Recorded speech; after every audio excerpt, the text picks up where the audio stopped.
One of the key questions that everyone wants to know the answer to eventually, if you're collecting for very long, is how much are my baseball cards worth? And traditionally, we would have gone to price guides like the yearly Beckett shown here on screen, or maybe the monthly Beckett a little bit later on. Today, though, we have the advantage of having some real time information at our fingertips and for free. So, the place we're going to go to figure out how much our cards might be worth, and a place that works for a lot of different sorts of cards, is eBay. And we're going to use eBay in a very specific fashion to find out card values. So, as my old pops used to tell me, something is only worth what someone is willing to pay you for it. We're going to use that adage here on eBay. So let's say, for example, that we want to know how much a particular card is worth. I don't know, like a 1974 Topps Dave Parker rookie card. So Parker was one of my favorite Reds players in the 80s. Um, one of the great players of the 1970s. So we'll look up his card, see what we come up with. Alright, so we get some non-Parker cards to start with. We got a Frank Robinson, a little bit of an odd search result, but here we go. Here are some Parker rookie cards. And we can see we've got a $10, 15.50 with 11 bids and a couple hours left on it. Pick cards you want. 1038 with 3 bids. These are raw. And then we start getting a graded card here. A 10 from a non-PSA company. So you can kind of see what folks are asking them and what the cards are starting to do for the cards that are live auction right now. But the thing is these are the cards that are for sale. They may not ever sell. They may not ever sell.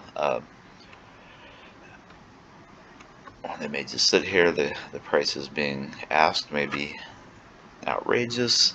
So it's hard to tell.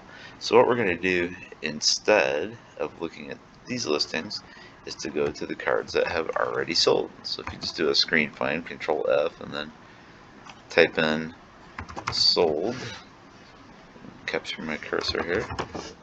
Right, you can see we've got this opportunity to select sold items. So we'll do that. Now we're going to get a listing of cards that match our search term, 1974 Topps Dave Parker, and that have sold. And eBay typically will display up to 3 months worth of sold listings when you do this sort of search. So we can get a fairly accurate reading on the eBay market, at least for the particular cards that we're looking for.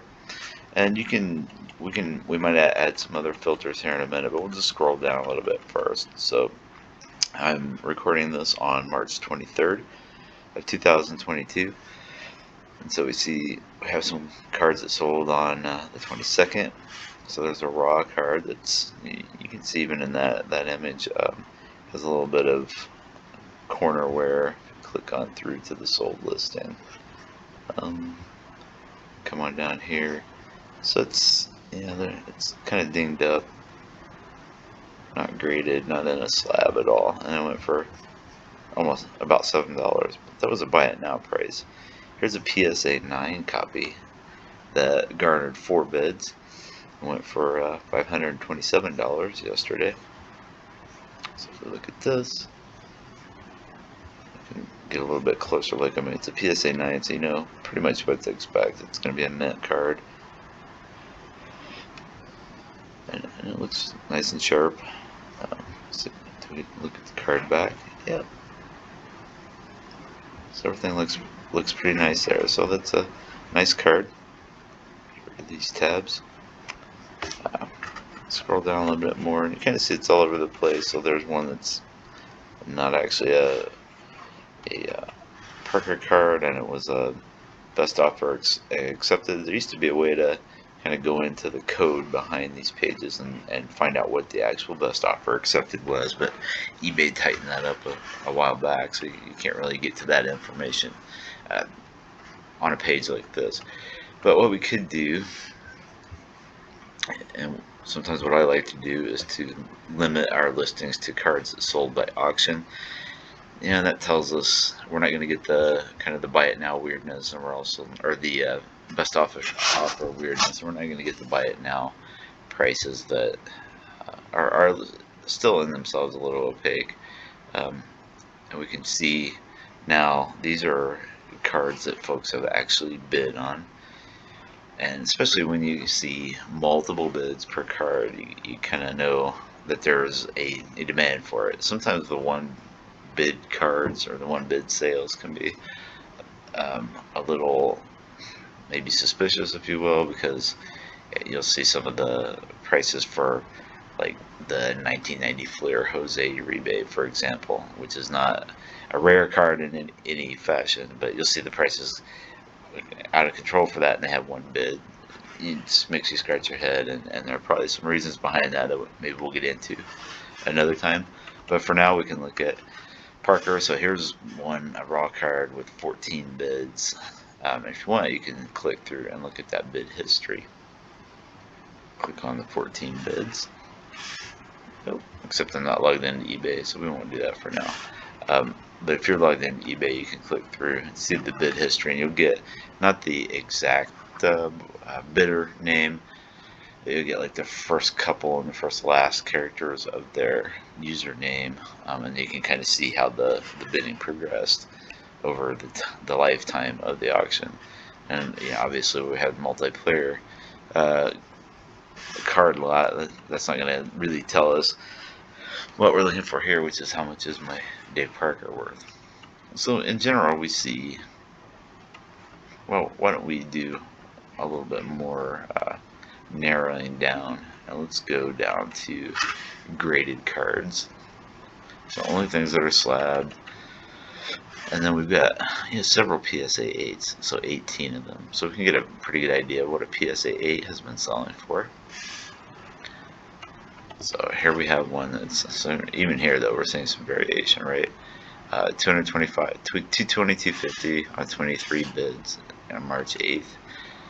And this is through an auction house, and sometimes they're able to, it seems, with their promotional methods and getting the word out there that they have things for sale, they're able to boost the prices a little bit, which is what the folks who are consigning with them are paying for, is that promotion and handling of the sale.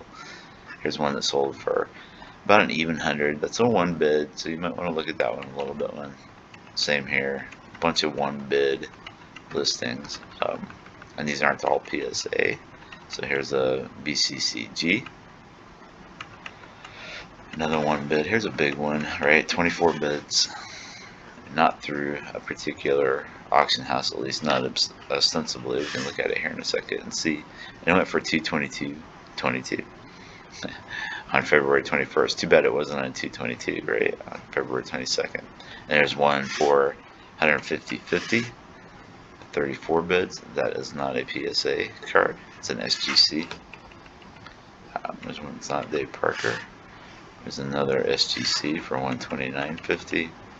Here's a Probstein again for 150. So plenty of bids. So generally for a PSA 8, 1974 Topps Dave Parker, we're looking at $150, $200 here in the last couple of months.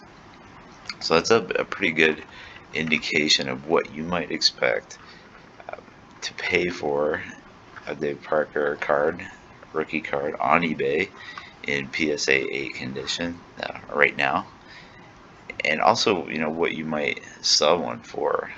However, if you sell it, you definitely have eBay fees, and you may have commissions to an auction house and so forth, and you have the cost of getting the card graded if it's not already graded, and then the chance that it won't grade out at the condition you think it will. All of these are topics that we can touch on in other videos, but for now this is kind of how you may go about zeroing in on the value of a particular card, and this works for most cards, as long as there is some sales volume. So if we take our grading filters off, we can get an idea about what raw cards are generally selling for. Now, of course, these are going to have the wild card of what is the condition, what's the perceived condition from the sellers, how many people really want it in ungraded condition. And so you see bids in different places, 3 bids, 10 bids, $11, $34. These are, Greg Morris usually does a pretty good job of selling these ungraded cards. It's kind of one of their specialties, it seems. So they're all over the place on these. And so you can kind of see we range in price per raw 1974 Topps Dave Parker rookie cards, anywhere from a few dollars to $30 or $40. It's depending on the eye appeal and how many bidders are involved. So there you go. It is a not foolproof method of figuring out card prices on your own, but it is a pretty valuable way to get started, at least, and to tackle the question of value for most of the cards that you're going to want to know the value of. So eBay sold listings, a valuable tool in your arsenal in collecting and investing in sports cards.